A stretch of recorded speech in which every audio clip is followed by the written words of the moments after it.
કેમ છે ધંધા પાણી? બસ આયલા કરે છે બાપા. જુઓ આ બજરંગદા પોતાની જાતને બહુ મહાત્મા સમજે છે અને ચામડા માથે રોટલા ખાય છે. હા વાલા, અરે આ રોટલો ચામડામાં હોય કે હોનાની થાળીમાં હોય, શું ફેર પડે છે? રોટલો તો રોટલો જ કહેવાય. આ ચામડાની મઢુલીમાં મારા રામે એક જ્યોત પ્રગટાવી છે, એને ઓળખો મારા વાલા. ચામડાની મઢુલીને નહીં, તમે જ્યોતને ઓળખો, મારા વાલાને ઓળખો. આ ટીલા ટપકાને તુલસીજીની માળા અને રુદ્રાક્ષને હોનામાં મઢાવો, પણ મારા વાલા એને પહેરવાની ક્યાં? ગળામાં ને. આ ચામડાની મઢુલીમાં જ પહેરવાની ને. તો વાલા એ ચામડું ને આ ચામડું એમાં કોઈ ફેર પડતો નથી.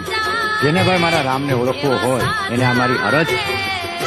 બાકી હું નથી કહેતો કે તમને કે તમે હું ખાવ એમ તમે ખાઓ. વાલા આ મારી અરજ છે.